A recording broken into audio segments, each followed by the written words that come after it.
The New York Giants are a joke, and everybody is laughing at us. We're going to break that down on today's show. But if you want the Giants to get back to being a respectable organization, a competitive football team, and you want the drive for number 5 to be alive, hit that thumbs up icon right now.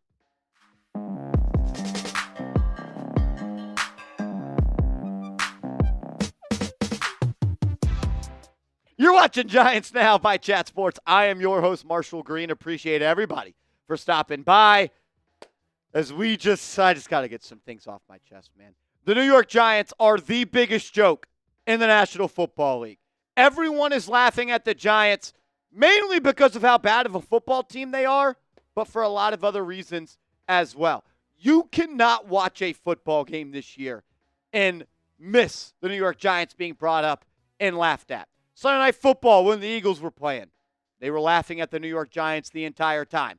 Monday Night Football, when the Los Angeles Chargers as well as the Baltimore Ravens were playing, they were laughing. You cannot watch an NFL show this year without people making the New York Football Giants the butt of every single joke. On Monday Night Football, where the Ravens beat the Los Angeles Chargers, they showed this graphic here where they were comparing the top running backs in the National Football League. And Joe Buck and Troy Aikman decided, you know what, it'd be a good idea to just take a shot at John Mara and the New York Football Giants. And you know what? They earned that. They deserved that. They said John Mara's got to be sick of that clip on Hard Knocks where he's like, I'm not going to be able to sleep if Saquon Barkley goes to Philly.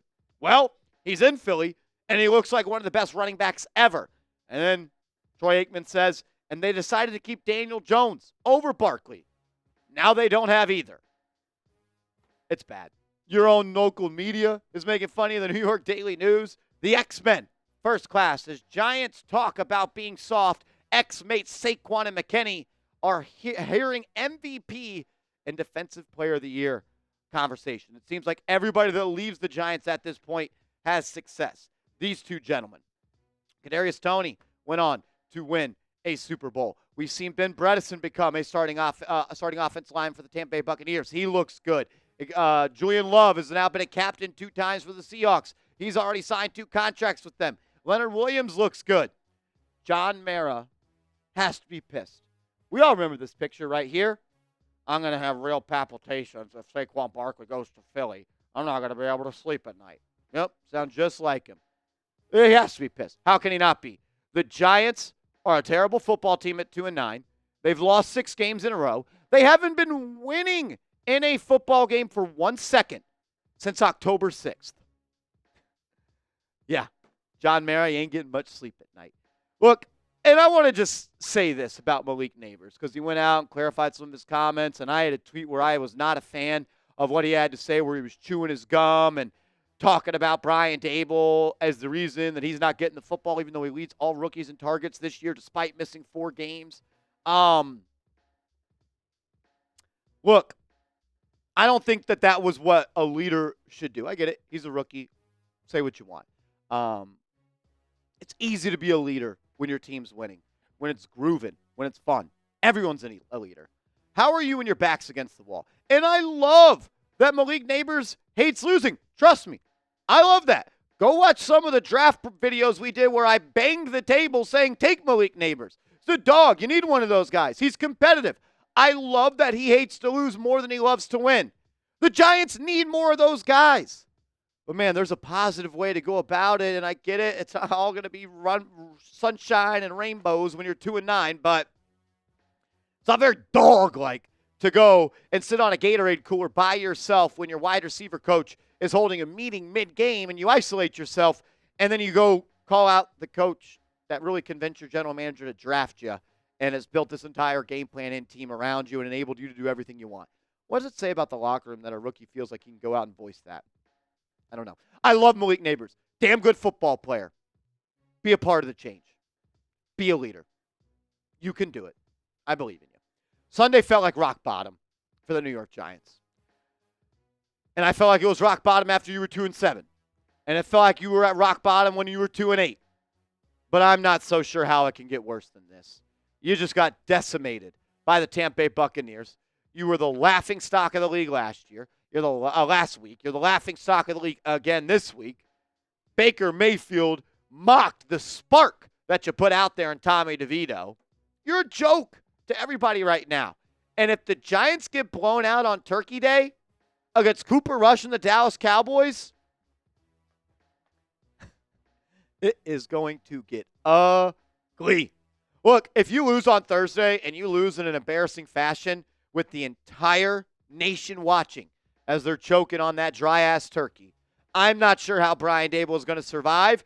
And to be quite frank with you, I'm not sure how Brian Daboll is going to survive the rest of the season. Locker room's a joke right now. It is. Like, we've talked about it on the channel, and I'm sure you guys have seen the clips. Everyone that spoke to the media after the game in the locker room pretty much called out the locker room and the coach. Dexter Lawrence said that the team played soft. Malik Neighbors said, we looked soft as the F word. I've been told I can't say the F word anymore. I'm still going to say it. That's not good. Then Malik Neighbors called out Brian Daboll's play calling. And the day when he spoke to the media says he wishes he would have chosen his words a little bit more carefully, but he does not take back anything he said. Like, why? Why does Malik Neighbors think that he should go and call the coach out?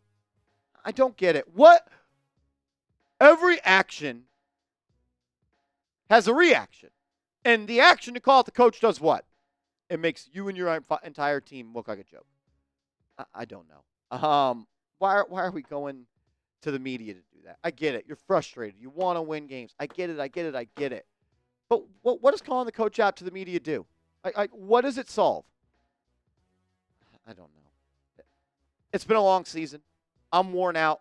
I'm sure you guys are worn out as well. I'm sure Malik Neighbors is worn out as well. But, man, it's only going to get uglier because there's 6 more games to go. And Jermaine Illuminor questioned the team's effort, saying there are not 100% of people giving 100% of effort. Put a stamp on it. Put a name on it. Be a leader. Don't call out unnamed sources. Or go into their locker room and say, hey, you're playing soft. Give everybody full team effort. Be a leader, Jermaine Illuminor. Burns has been very vocal about this team. Brian Burns has called this team immature. Brian Burns said they played like ass on Sunday. Look, if this wasn't a short week following the performance or the lack of a performance you put on Sunday, I think Brian Daboll could have been fired. If you didn't have to quickly turn around and get ready to play on Thursday, I think they would have fired Brian Daboll. Because you're a joke. And everyone is laughing.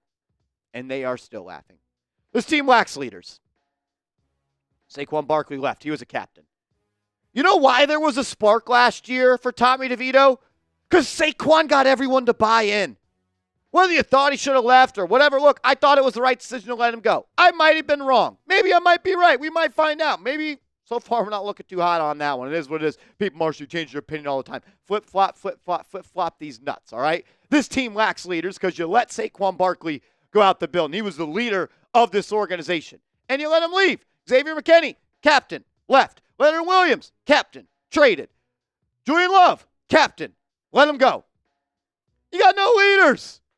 That starts with John Mara, not putting the right people in position of power.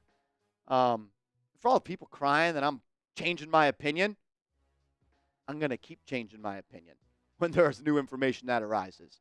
It would be unprofessional of me to have the same opinion that I had last year when there's new games on the table. But people will just cry at everything that I got to say. I get it. Look, this team is in a bad spot. I told you guys I think they should clean house. I'm not moving off that. I said it back in week 2, and I listened to you guys, and you changed my mind.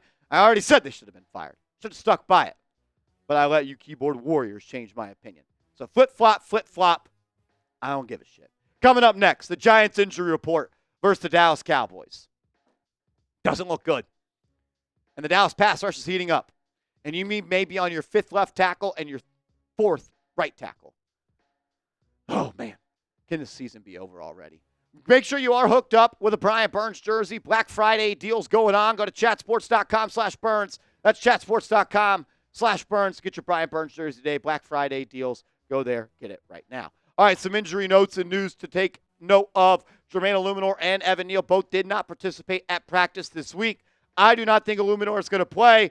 I think Evan Neal will give it a try, but even then you're still weak at those spots. Azeez Ojulari and Armon Watts also did not practice, as well as Tommy DeVito was a limited participant in practice on Tuesday which was just a walkthrough. If you missed the news, Adam Schefter says Giants QB Tommy DeVito is dealing with a forearm injury and is, in the words of head coach Brian Daboll, not 100% ready to play Thursday.